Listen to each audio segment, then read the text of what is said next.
saya Cici Ramita. Saya berprofesi sebagai guru dan sekarang saya mengajar di SD Presiden Christian Center Puruk Cahu.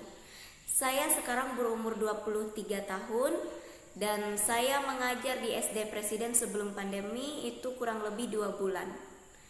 Saya mengampu mata pelajaran Pendidikan Agama Katolik dan Budi Pekerti di SD dari kelas 1 sampai kelas 6, dan saya juga membantu untuk mengajar Seni Budaya dan Prakarya kelas 4 dan kelas 5. Sekarang saya akan menceritakan bagaimana pengalaman saya mengajar, bagaimana pengalaman saya sebagai seorang guru yang mengajar di masa pandemi COVID-19. Sebelum pandemi itu saya sempat mengajar kurang lebih 2 bulan untuk tatap muka. Nah, setelah masa pandemi itu maka kami menerapkan metode untuk pemberian tugas selama kurang lebih 3 bulan. Saya jujur saja selama metode pemberian tugas itu merasa pekerjaan saya agak sedikit ringan karena tidak lagi pergi ke sekolah pagi-pagi sebelum jam 6 sudah di sekolah, tetapi hanya memberi tugas dari rumah dan juga mengoreksi tugas anak-anak. Tetapi rasanya masih sedikit kurang, mungkin karena perasaan sebagai seorang guru berasa ada yang kurang jika tidak bertemu dengan anak muridnya. Tetapi perasaan ingin bertemu itu bisa sedikit terobati karena memberi tugas dengan metode umpamanya mereka membuat video dan sebagainya. Jadi kami sebagai guru bisa melihat bagaimana wajah anak-anak walaupun dari rumah, walaupun hanya lewat video. Sejak Juli 2020, tepatnya semester ganjil, kami membuat metode pembelajaran dengan menggunakan video pembelajaran yang diupload ke YouTube. Lalu akan di-sharekan linknya ke WhatsApp group. Dalam penerapan video pembelajaran di awal semester itu pada 3 hari pertama itu saya merasa sangat tertekan. Saya merasa sangat stres dan juga saya merasa sangat amat kesulitan dalam penyajian video pembelajaran itu. Nah, karena saya tidak memiliki cukup banyak skill untuk mengedit video atau menjadi konten kreator, maka saya sangat amat kesulitan. Tidak hanya kesulitan dalam hal mengedit, saya juga kesulitan karena dalam sehari itu tidak hanya satu video yang harus di-shoot dan juga diedit dan juga dikirimkan, tetapi rata-rata dalam sehari itu 3 video. Saya merasa sangat amat kesulitan ketika awal-awal itu karena yang pertama saya merasa tidak terlalu percaya diri berbicara di depan kamera. Lalu yang kedua saya harus memikirkan bagaimana menyajikan video, mengedit video supaya menarik, supaya anak-anak senang untuk menonton dan juga belajar. Kemudian yang ketiga saya juga sangat kesulitan karena dalam sehari itu saya harus mengedit beberapa video, sedangkan saya belum mahir dalam mengedit video itu. Lalu yang berikutnya adalah saya kesulitan karena sarana yang saya gunakan itu belum cukup mendukung untuk membuat video pembelajaran. Pada saat itu saya belum memiliki tripod, HP saya sering hang, memori sering penuh, dan sebagainya. Maka hal-hal itu yang membuat saya merasa tertekan. Dan saya mengedit video itu semalaman suntuk, itu satu video pun belum. Kemudian pada hari berikutnya saya putuskan untuk lembur di sekolah untuk mengedit video yang akan saya kirimkan untuk besoknya. Saya setiap hari dalam seminggu pertama itu rata-rata pulangnya pasti sore sampai malam hari. Bahkan pernah satu hari saya di sekolah dari jam 6 pagi sampai jam 7 malam karena saya mengedit video itu, merekam, mengeditnya dan juga mengupload Belum lagi saya harus menerima keluhan-keluhan dari orang tua murid yang walaupun keluhan-keluhan itu atau kritikan-kritikan yang membuat saya menjadi lebih baik lagi jika memperbaiki diri, tetapi hal itu juga harus saya akui bahwa hal itu juga cukup mengganggu. Tetapi walaupun kritikan-kritikan itu, keluhan-keluhan itu membuat saya merasa sedikit sakit hati dan membuat saya juga merasa kurang bersemangat, tetapi hal itu juga saya terima dan juga saya berusaha untuk memperbaiki lagi, untuk menjadi lebih baik lagi. Karena motivasi saya untuk membuat video pembelajaran ini bukan karena saya mencintai pekerjaan ini, tetapi karena saya sangat mencintai anak-anak yang saat ini saya ajarkan.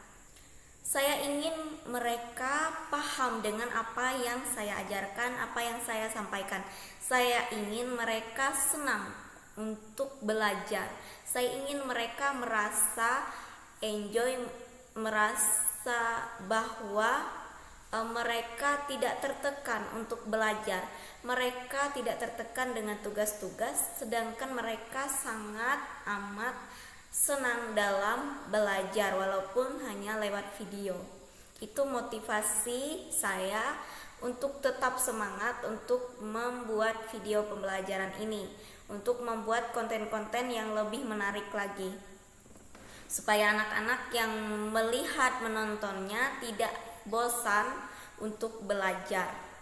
Walaupun masih banyak konten pembelajaran daripada hiburannya, tetapi setidaknya selingan-selingan hiburan yang dimuat juga dalam video pembelajaran itu membuat mereka lebih semangat lagi untuk belajar. Walaupun ya ada beberapa yang memang mengakui bahwa mereka hanya menonton video itu karena hanya ingin melihat tugasnya saja. Jadi mereka skip bagian pembelajarannya dan langsung melihat bagian tugasnya saja. Pada awal-awal saya mengetahui bahwa anak didik saya hanya melihat atau menonton video saya di bagian tugasnya saya saja, tidak bisa dipungkiri bahwa saya merasa sakit hati dan saya merasa sedikit jengkel karena merasa bahwa kita sudah syuting itu dengan maksimal, harus selalu ceria di depan kamera ya, walaupun saat itu saya sedang apapun yang saya rasakan di depan kamera, saya harus terlihat ceria, selalu terlihat bahagia dan juga selalu terlihat bersemangat ya.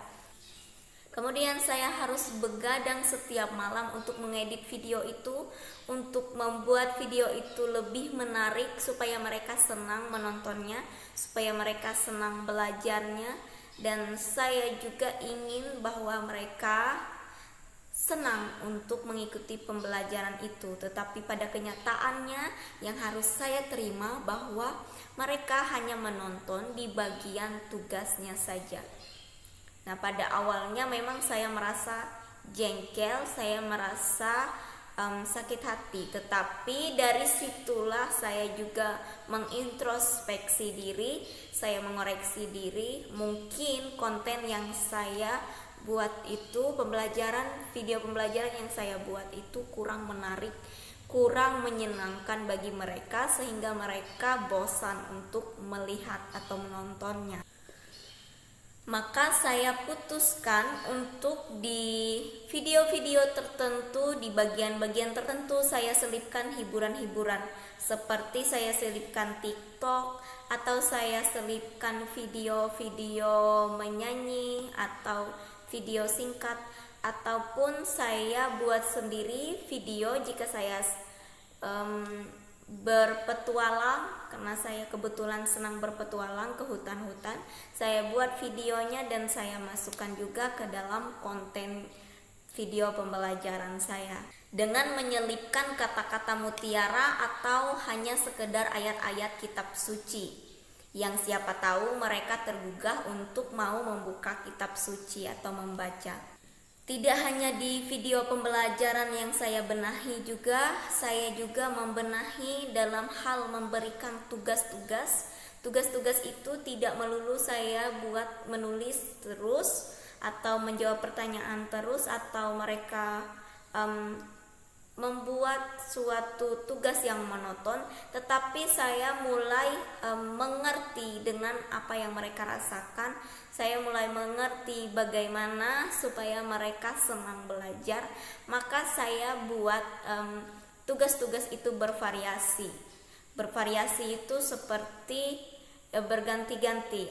Ada menulis, ada membaca, ada bercerita, ada mereka membuat kreasi menggunakan aplikasi-aplikasi, ada mereka berkarya, ada mereka menyanyi dan sebagainya. Maka dari tugas-tugas yang bervariasi itu saya merasa sangat amat senang karena mereka sudah mau dan juga senang, merasa tertarik untuk belajar. Dan itulah yang bisa saya bagikan sedikit pengalaman saya, suka duka saya mengajar selama pandemi COVID-19 ini. Saya sebagai orang yang masih tergolong muda dan juga mengajar pada level yang masih baru, masih titik terendah saya mendapat banyak pembelajaran di mana saya harus mengasah kemampuan saya lebih baik lagi, saya harus mengembangkan diri saya lagi, saya harus terus belajar lagi, saya harus juga lebih ikhlas untuk menerima apa konsekuensi dari pekerjaan saya. Saya juga harus lebih ikhlas lagi untuk dikritik atau diberi saran oleh orang lain supaya menjadi lebih baik lagi. Nilai-nilai yang saya ambil, yang saya terima itu juga yang akan saya ajarkan juga kepada anak didik saya. Jadi dari pengalaman yang selama ini saya rasakan, saya bisa memetik pelajaran bahwa mengasihi itu tidak mengenal batas. Ketika kita mau mengajar, tidak akan terhalang motivasi kita itu oleh berbagai macam halangan. Ketika kita memurnikan motivasi kita, kita pasti bisa untuk melakukan sesuatu. Kita pasti memiliki solusi yang baik untuk setiap permasalahan. Pandemi COVID-19 ini bukan menjadi halangan untuk tetap kita belajar, untuk kita mau berkembang menjadi lebih baik lagi. Masa pandemi ini tidak hanya tantangan bagi kita, tidak hanya kesulitan, tidak hanya membuat kita susah saja, tetapi ia juga membuat kita lebih baik lagi, lebih berkembang lagi, lebih mempelajari hal-hal baru lagi, dan juga bisa melihat hal baru yang baik untuk kita kembangkan, apalagi di masa sekarang ini. Untuk menghadapi anak-anak yang pada generasi milenial, yang generasi serba canggih, kita juga sebagai guru juga seharusnya berkembang. Harusnya kita juga mau belajar untuk menjadi guru milenial. Pandemi COVID-19 ini membuat saya sebagai seorang guru mau mengembangkan diri saya untuk menjadi lebih baik lagi, untuk mengasah keterampilan di berbagai bidang. Tidak hanya kita mengajar di kelas saja, tetapi kita juga menguasai bidang teknologi dan informasi, sehingga melalui celah-celah itu kita bisa memberikan pembelajaran, bisa memberikan materi-materi yang bisa diterima oleh murid-murid yang juga generasinya generasi milenial. Untuk mengajar murid pada generasi milenial, kita juga harus menjadi guru yang milenial. Segala situasi dan kondisi yang kita alami tidak menghalangi kita untuk selalu bersyukur. Selalu ada alasan kita untuk bersyukur dalam setiap situasi dan kondisi yang kita alami. Saya sangat mengharapkan pandemi ini segera berlalu supaya kita bisa beraktivitas seperti biasa, kita bisa membuka sekolah lagi, kita bisa belajar secara tatap muka lagi, tidak hanya menggunakan video pembelajaran, tidak hanya melalui video call dan sebagainya. Demikian yang bisa saya bagikan. Salam sehat untuk kita semua. Go semangat. Tuhan Yesus memberkati. Terima kasih.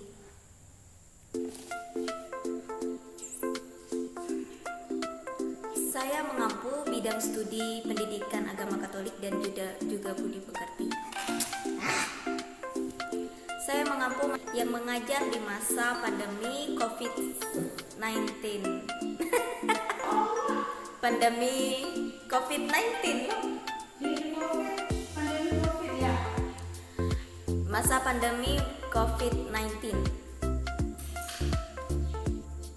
Mungkin karena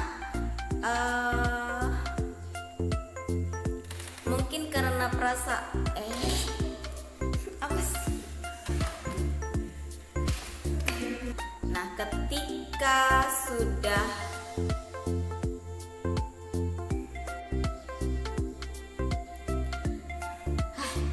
pembelajaran yang diupload ke YouTube, lalu akan di-sharekan linknya ke WhatsApp group, lalu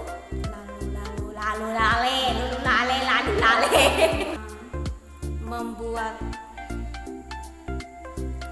saya tidak. Demikian yang bisa saya bagikan. Semoga kita semua masih salam sehat untuk salam sehat untuk kita semua. Go semangat. Tuhan Yesus memberkati.